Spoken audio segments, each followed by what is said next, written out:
जय श्री कृष्णा। राधे राधे। श्री शिवाय नमस्तुभ्यं। आज मैं आपको एकादशी व्रत की कथा प्रारंभ कर रही हूँ और मैं आपको देवउठनी एकादशी का कथा सुना रही हूँ।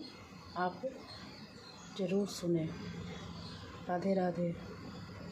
जय श्री कृष्णा।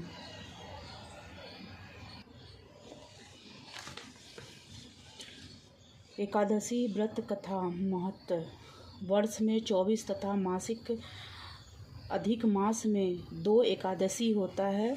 कुल 26 एकादशी होते हैं। उनके नाम यह हैं: पहला उत्पन्ना, दूसरा मोक्षदा, तीसरा सफला, चौथा पुत्रदा, पाँचवा षडतिला, छठा जया, सातवां विजया, आठवां आमला की, नौवां पाप मोचनी, 10वां कमदा, 11वां बरुथनी, 12वां मोहिनी, 13वां अपरा, 14 निर्जला, 15 योगिनी देवशयनी, 16वां 17वां पवित्रता, 18 पुत्रदा, 19 अजा, 20 परिवर्तनी, 21 इंदिरा, 22 पापाकुशा, 23 रमा, 24 देवथानी। ये 24 एकादशी व्रत हैं। इन 24 नामों के अतिरिक्त अधिक मास में पद्मिनी और परमा ये 2 एकादशी होती है। यह नामानुसार फल देती है।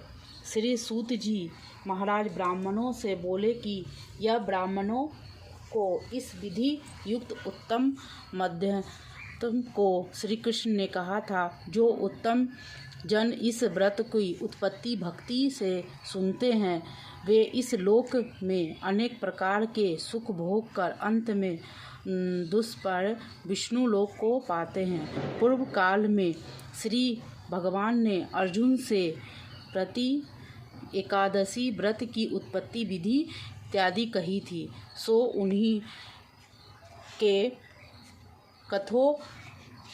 कथन रूप से मैं कहता हूँ। अर्जुन ने पूछा कि जनार्दन, जो रात्रि में उपवास करते हैं तथा एक ही समय में भोजन करते हैं, उन्हें कैसा पुण्य मिलता है और उन उपवास करने की विधि क्या है? सो अब मैं आप कृपा करके कहिए।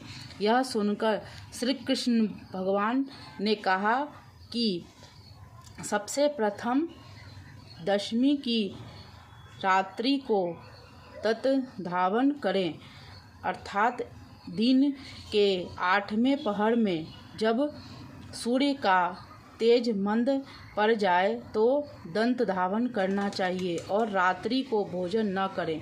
पुनः प्रातः काल में निश्चित चित्त होकर संकल्प करें। मध्यम में भी संकल्पपूर्ण स्नान करें।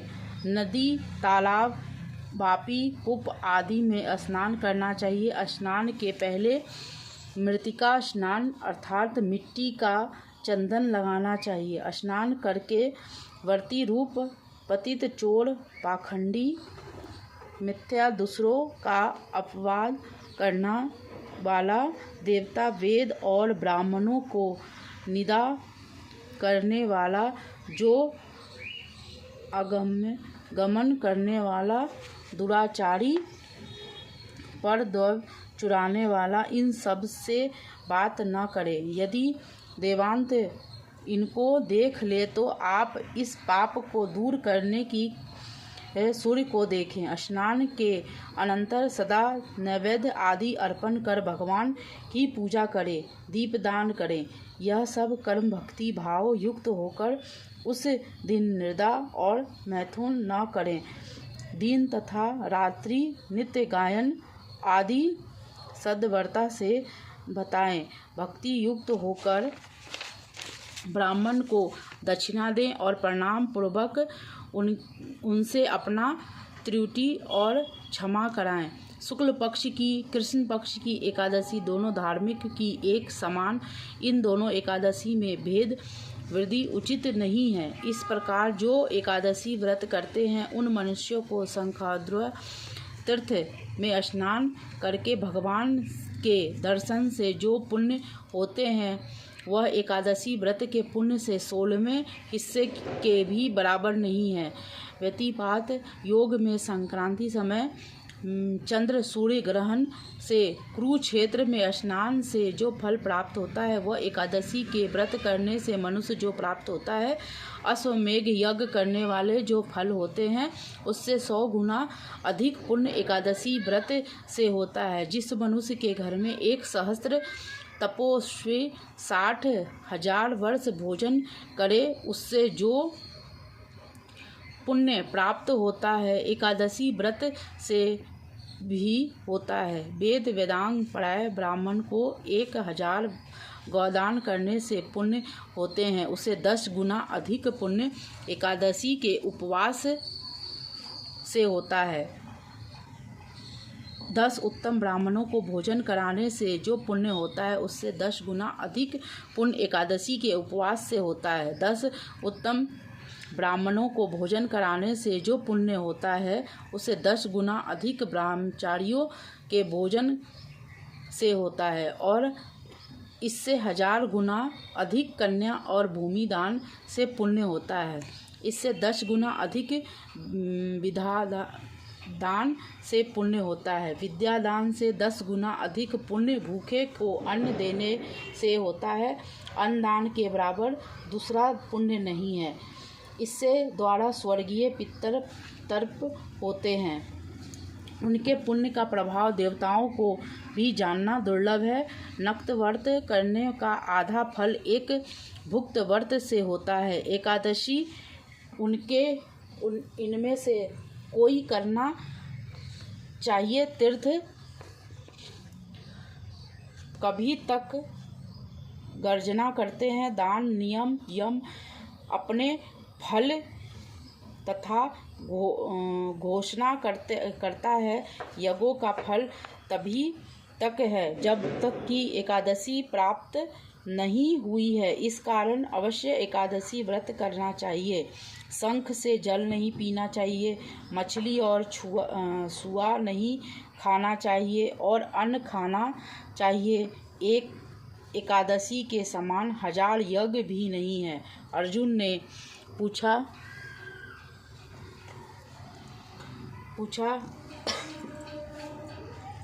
हे देव, इस तीर्थ को सब तीर्थ से श्रेष्ठ तथा पवित्र कहते हैं, इससे क्या करना चाहिए? भगवान ने कहा, पहले सतयुग में सूर्य नामक एक महाभयंकर दैत्य और उसके भय से सभी देवता भयभीत थे।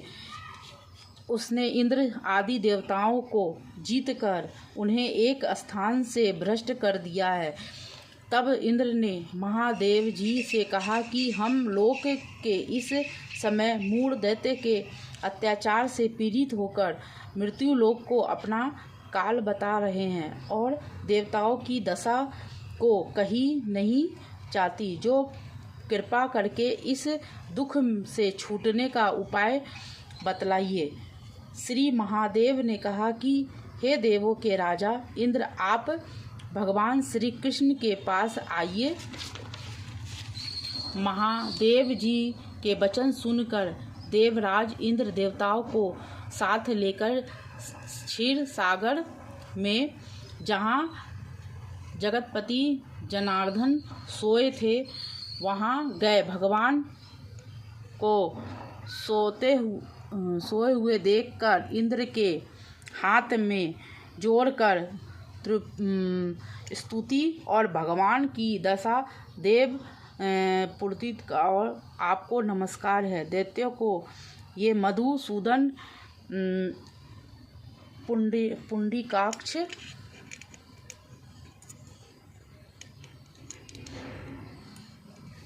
आप हम लोगों के रक्षा करें। हे जगन्नाथ, दैत्यों में डरकर सब देवताओं हमारे साथ आपके शरण में आए हैं और आप हम लोगों की रक्षा करें।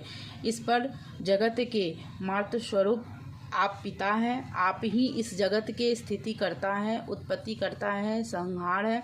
आप देवताओं के सहाकार हैं, दुख देने वाले हैं। आप पृथ्वी हैं, आकाश हैं, संसार प्राणियों में उपकार हैं। आप ही संसार हैं। आप संपूर्ण त्रिलोक की रक्षा करने वाले हैं। आप ही सूर्य, चंद्रमा, अग्नि, दिव्य हव, मंत्र, अजमान, यज्ञ, समस्त कर्म फल भोगता ईश्वर भी। इस संपूर्ण जगत में ऐसा कोई स्थान नहीं है जहाँ आप न हो। शरणागत आए हुए रक्षक देव भगवान आप लोगों की रक्षा करें। इस समय देवताओं के जीत के लिए स्वर्ग के से निकाल दिए और देवता लोग अपने स्थान को छोड़ भूमि में मारे मारे फिरते। आप ही उनके अब रक्षक हैं।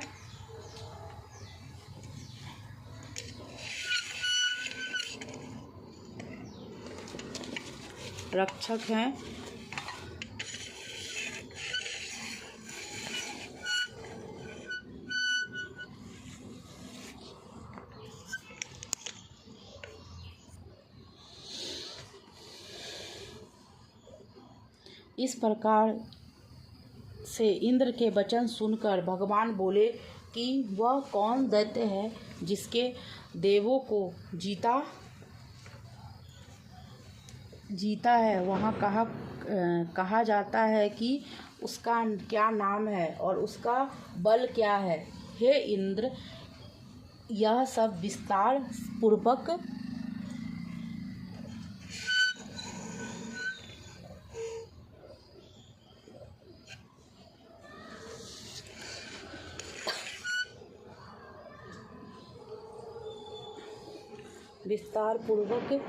कहिए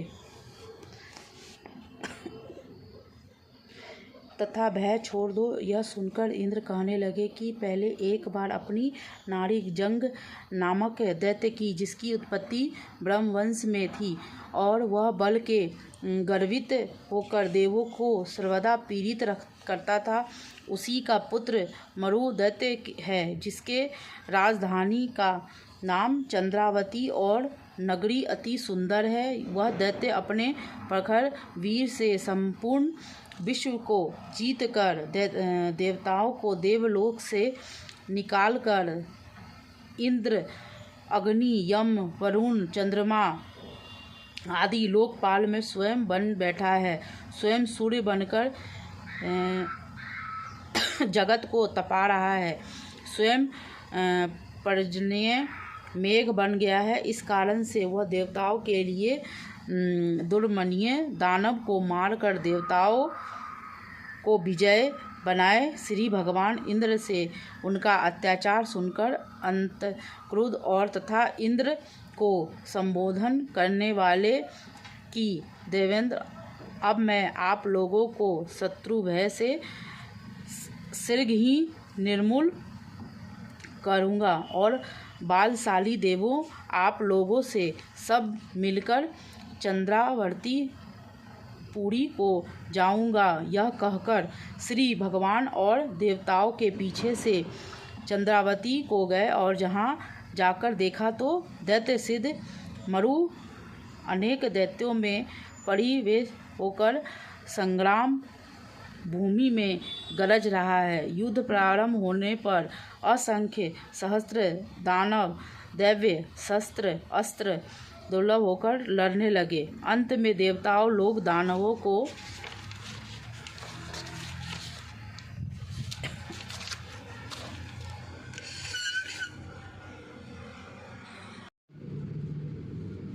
से लड़ रहे थे। दैत्यों ने देखकर ऋषिकेश में भगवान रणभूमि में उपस्थित उन्हें देखकर अनेक दैत्य अस्त्र शस्त्र उन पर टूट पड़े। जो भगवान देखा कि देवता भाग गया है, तब शंख चक्र गदादि भगवान अस्त्र और शास्त्रों से राक्षसों को विरुद्ध करने लगे। उनका सर्प सम्मान अस्त्रों से विरुद्ध उनके दानव इस लोक से चीरकाल से के लिए परिस्थिति हुए, परंतु दैत्य सिर्फ निश्चल भाव को युद्ध करता रहा। भगवान के जिन जिन अस्त्रों और प्रयोग से उस पर करे, वे सब उसके तेज से कुंठित होकर पुष्प के समान उसके अंगों में मालूम पड़ते। उनके शास्त्रों में प्रयोग करने से सब भगवान को न जीत सके हैं और न क्रोध होकर परिग तुल्य बाहुओं से मल्ल युद्ध हो करने लगे। देवताओं में 1000 वर्ष भगवान ने उससे युद्ध किया, परंतु वह नहीं हारा। तब भगवान शांत होकर विश्राम करने लगे। इच्छा से बद्री का आश्रम चले गए। वहाँ 48 कोस की लंबाई में विस्तृत और एक द्वार युक्त हेमवती नामक गुफा में शयन करने लगे। का अर्थ भगवान को प्रवेश किया और धनाज में इस गुफा में सोया था। वह दानव भी मेरे पीछे पीछे उस गुफा में चला आया। मुझे सोते देखकर मारने के लिए रत हुआ और समझता था कि आज मैं दानवों के चीर शत्रु इनको मार कर उसके निष्कंठ बनाऊंगा। उसी समय मेरे शरीर में अत्यंत सुंदरी दिव्य अस्त्र लिए एक कन्या उत्पन्न होकर दानवराज के सम्मुख युद्ध के लिए उपस्थित हुई। दानवेंद्र उससे युद्ध करने के लिए युद्ध में उसकी निपुणता देखकर सोचने लगा कि इस दरुद व स्वस्थ स्त्री को किसने बनाया है। इसके वाण ब्रजों के समान पुण्य दोनों में घमासान युद्ध प्रारंभ हुआ। एक मुहूर्त में भी उस कन्या ने दानवराज के अस्त्र और शस्त्रों को काटकर उसी रथ हीन कर दिया।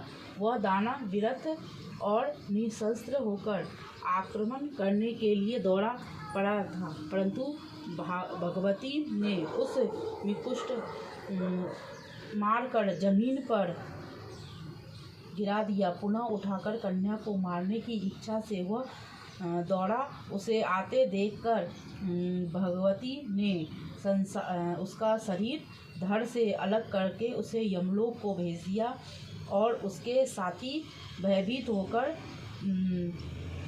पाताल को चले गए। तब भगवान उठे और सामने हाथ छोड़कर खड़ी हुई उस कन्या को देखकर परम प्रसन्न हुए और बोले कि संपूर्ण देव गंध नागलोक के सभी जीतने वाले इस दुर्लभ दानव को रण में करके मारा है।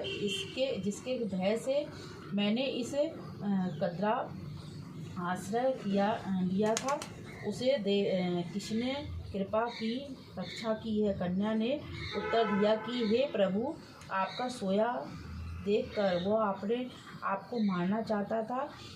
आपके अंश में से उत्पन्न हुई मैंने कि इस दानव का संहार करके देवताओं को निर्भय किया है। मैं सर्वत्र शत्रु मनकारी आपकी भी महाशक्ति हूँ। हे प्रभु, आप बतलाइए कि इसके मारने से आपको क्या आश्चर्य हुआ।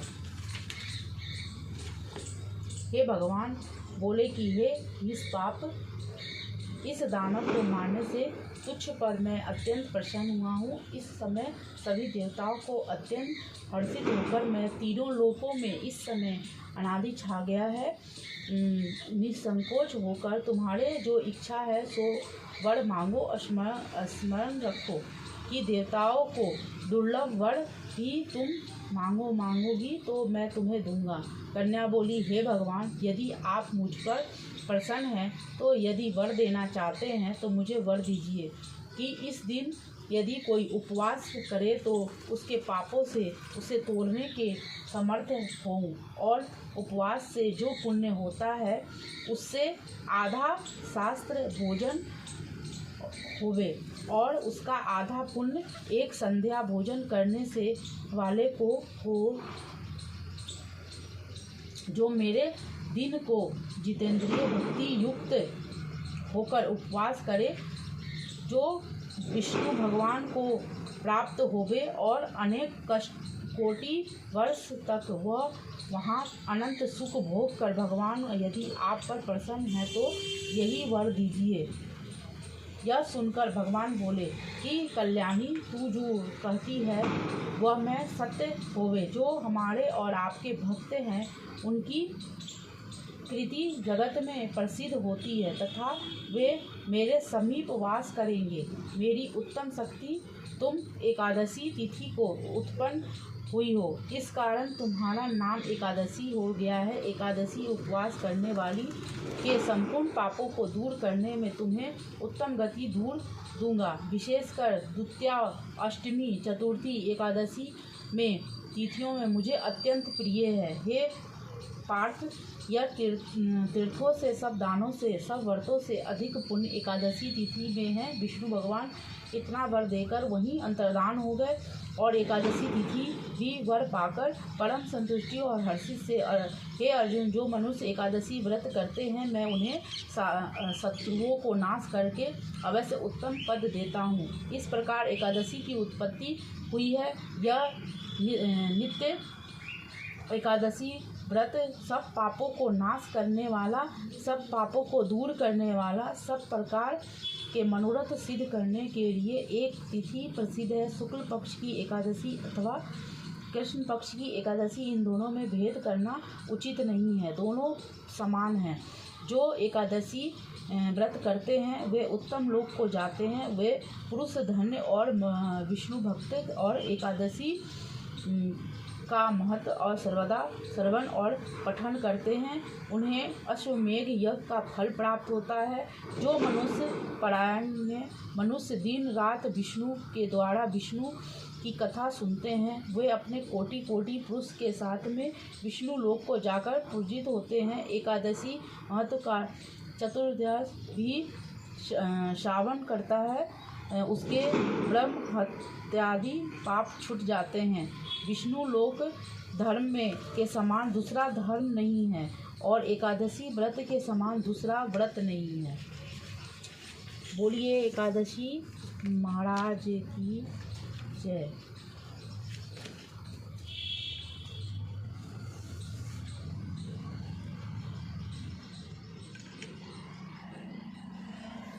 राधे राधे, जय श्री कृष्णा, राधे राधे। आपको मैं एकादशी व्रत की कथा सुनाई हूँ, आपको कैसा लगा ज़रूर से ज़रूर बताइए। राधे राधे।